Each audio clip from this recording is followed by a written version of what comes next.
सभी दर्शकों के लिए मेरी राम राम और न्यूज़ इंडिया फर्स्ट में आपका स्वागत है। मैं आपके साथ में रविंद्र कुमार इनसे संवाददाता और मेरे सहयोगी डॉक्टर योनि प्रजापति छोटी गाछी अनुपसर से। इस समय पर हम जुड़े हुए हैं DPVS महाविद्यालय के प्राचार्य GK सिंह से, जो कि उन्होंने राजीव गांधी समरसता अवार्ड सम्मानित प्राप्त किया है, तो उनसे जानकारी करते हैं। तो सर, ये राजीव गांधी समरसता अवार्ड आपको मिला है, तो इस पर आप क्या कहना चाह रहे हैं? पहले सभी को नमस्कार। ये जो पुरस्कार हमें मिला है, हमारे एक साथी प्राध्यापक हैं, उन्होंने नॉमिनेट किया था कि जो अलग अलग तरह के कार्य हम अपने यहाँ कर रहे हैं उन सब की जानकारी संस्था को दी गई थी और उन्होंने उसको देखते हुए इस अवार्ड के लिए मेरा नाम का चयन किया और ये अवार्ड मुझे दिल्ली में कृष्णन मेनन सभागार है सर्वोच्च न्यायालय का, वहाँ पे प्रदान किया गया। तो इस अवार्ड से इस जो समाज के लोगों के लिए क्या संदेश देना चाह रहे हैं? देखिए, अपना जो कार्य है वो पूरी तल्लीनता से और पूरी ईमानदारी के साथ करते रहना चाहिए। अगर हम करते हैं तो उसकी रिकॉग्निशन समाज में होती ही है, और अगर हम समाज में रिकॉग्निशन के लिए काम करें तो आप कहीं नहीं पहुँचेंगे। ज़रूरत इस बात की है कि आप अपने कार्यों को पहचानिए और उसमें पूरी मेहनत से लगे रहिए। समाज अपने आप उसको देखता है और अपने आप उसका पूरा विवरण इकट्ठा करते हुए उसका विच्छेदन करते हुए और पहचान करता है कि हाँ, ये एक काम ऐसा हुआ कि जो वास्तव में रिमार्केबल है। तो सर, जब से आप इस विद्यालय में आए हैं, जब से आपने चार्ज संभाला है, विभिन्न प्रकार के आप सेमिनार गोष्ठी आयोजित कराते रहते हैं, तो आप किस लिए कराते हैं? इससे क्या प्रभाव पड़ता है?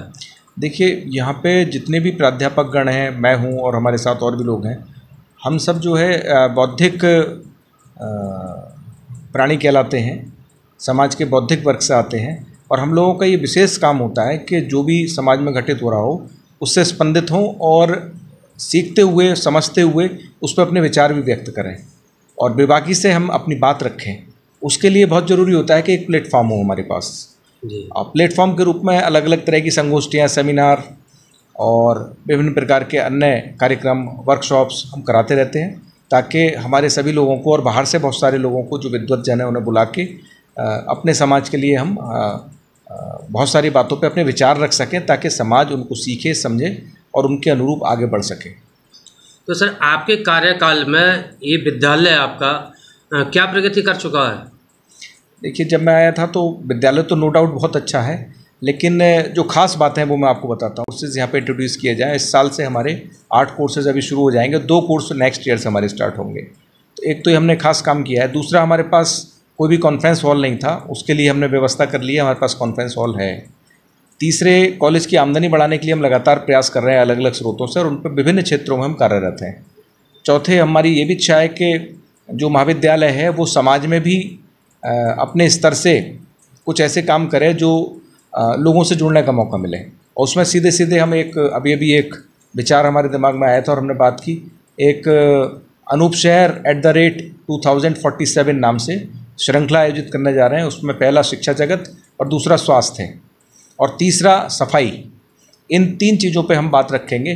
पहले शिक्षा जगत से जुड़ी हस्तियां बुलाएंगे, उसके बाद अगले कन्वोकेशन में, अगली उसमें कॉन्फ्रेंस में हम शिक्षा के बाद स्वास्थ्य से जुड़ी हुई हस्तियों को बुलाएंगे और उससे अलग सफाई से जुड़ी हस्तियों को, और सबके विचार जानेंगे कि उन्होंने अब तक क्या किया है, क्या करने का उनका इरादा है, 2047 तक हम अनूप शहर को कहाँ देखना चाहते हैं। जैसा कि सबको पता है, आदरणीय श्री जयप्रकाश गौड़ जी ने भी अभी कुछ दिन पहले अपने एक साक्षात्कार में कहा था कि 2047 तक हम इसे मॉडल टाउन बना देंगे। तो हम उसमें अपनी क्या योगदान दे सकते हैं अपने अपने स्तर पर रहते हुए, ये हमारा विचार है कि हम लोग समाज से जुड़ें और समाज के लोगों से जानें और उसको एक, अगर संभव हो सके तो एक पुस्तिका के रूप में भी प्रकाशित करें कि सब लोगों के विचार क्या हैं, किस तरीके से 2047 तक अनूप शहर को मॉडल टाउन बनाया जा सकता है।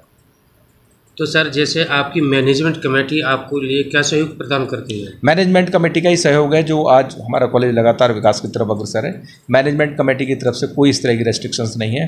उन्होंने, अगर मैं सही शब्दों में कहूँ, मुक्त कंठ से प्रशंसा करता हूँ मैं। जितनी प्रशंसा की जाए मैनेजमेंट कमेटी की उतनी कम है।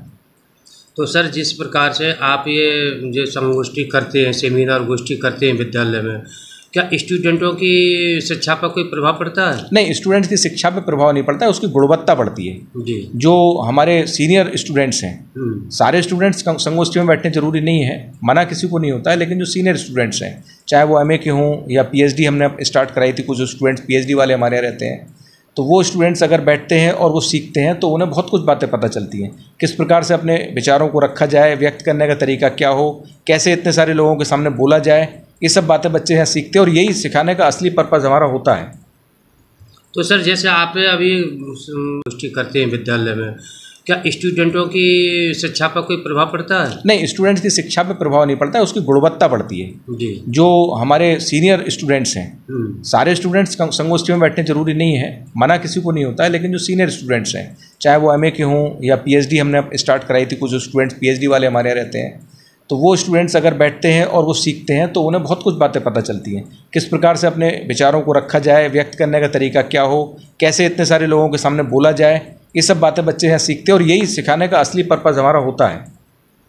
तो सर, जैसे आपने अभी आपने एक बात बतलाई कि अनूपशहर के लिए एक मॉडल टाउन के रूप में हम देखना चाह रहे हैं आप, तो अनूपशहर के जो गणमान्य लोग हैं, क्या इनके बारे में इनका भी कोई सहयोग मिलता है या किसी पूरा सहयोग मिलता है और हम ये चाह रहे हैं कि और क्या सहयोग दे सकते हैं, इन सबको आमंत्रित करके अपने यहाँ पे जी करबद्ध प्रार्थना करके हम एक प्लेटफॉर्म पे लेके आएंगे सबको, और अलग अलग पहले शिक्षा जगत से जुड़ी हस्तियों को, उसके बाद स्वास्थ्य सेवा से जुड़ी हस्तियों को, और उसके बाद सफाई से जुड़े हुए लोगों को, सब लोगों को एक प्लेटफॉर्म पे लाके जो भी अपना योगदान दे सकते हैं उनसे पूछेंगे क्या खाका है हमारे पास, क्या हम अपना योगदान इस रूप में देंगे जो हमारा अनूपशहर 2047 तक मॉडल टाउन बन पाए। 20 साल का समय हमारे पास बहुत बड़ा समय है। तो सर, मैं आपसे पूछना चाहता हूँ, क्या ये सरकारी जो अधिकारी होते हैं, जो प्रशासनिक अधिकारी होते हैं, इनका भी सहयोग मिलता है आपके लिए? पूरा सहयोग मिलता है, प्रशासनिक अधिकारी कभी पीछे नहीं रहेंगे, और इस तरह के कार्यक्रम अगर हम आयोजित करते हैं खासतौर से शैक्षणिक जगत में, तो पूरा सहयोग अधिकारीगण देने का प्रयास करते हैं। उनका भी अंतिम प्रयास यही होता है कि किसी तरीके से समाज का उत्थान हो और समाज में अच्छाइयाँ आएँ, बुराइयाँ दूर करी जाएँ। अच्छा, आपके विद्यालय के परिसर में एक मंदिर का निर्माण होने जा रहा है जी, इसका क्या ध्येय है? देखिए, बहुत दिनों से चूँकि आवासीय महाविद्यालय है हमारा जी, जो यहाँ पे 40 से अधिक आवास है हमारे यहाँ जी, यहाँ पे एक भी मंदिर नहीं है, और 40 के 40 लोग ऐसे हैं जो महादेव का एक मंदिर यहाँ पे चाह रहे थे। मेरी बात हुई बहुत सारे लोगों से, लगातार मेरे पास 1 साल से ये आ रहा था कि एक छोटा मंदिर हम बना लें, लेकिन फिर बात ये आई कि छोटा क्या, एक अच्छा सा मंदिर बनाया जाए, सुंदर होना चाहिए, भगवान का घर अगर हम बना रहे हैं, पूजा का स्थान ऐसा होना चाहिए जहाँ बैठ के पूजा की जा सके। तो फिर उसको हमने गेट के पास ही शिफ्ट कर दिया ताकि बच्चे भी वहाँ से लाभ ले सकें और भगवान का स्मरण कर सकें संस्था में घुसते ही, इसलिए हमने ये प्रयास किया है। लेकिन इसके साथ साथ मैं बता दूं, एक और भी प्रयास हम कर रहे हैं, क्योंकि सर्वधर्म समभाव की हमारी नीति है हमारे भारतवर्ष की। अपने यहाँ एक ऐसा पुस्तकालय बना रहे हैं जिसमें विभिन्न धर्मों की सभी अच्छी पुस्तकें रखी होंगी, चाहे वो इस्लाम धर्म हो, चाहे वो हिंदू धर्म हो, चाहे वो सिख हो, बौद्ध हो, जैन हो, उनकी सभी अच्छी अच्छी पुस्तकें 1 या 2 अलमारी में हम अपने एक पुस्तकालय छोटा सा बना रहे हैं, उसमें रखेंगे। तो चैनल का बहुत बढ़िया प्रयास रहा है पहले से ही, पहले दिन से ही जब से मैं महाविद्यालय में आया, और मैं देख रहा हूँ लगातार शिक्षा जगत से जुड़ी हस्तियों के इंटरव्यू और वहाँ के जानकारी, किस तरीके से वो लोग अपना कार्य कर रहे हैं और शैक्षणिक क्षेत्र में योगदान दे रहे हैं, उस सब का जो लेखा जोखा प्रस्तुत करते हैं आप चैनल के माध्यम से, वास्तव में न्यूज़ इंडिया फर्स्ट साधुवाद का पात्र है। बहुत बहुत धन्यवाद, बहुत बहुत बधाई।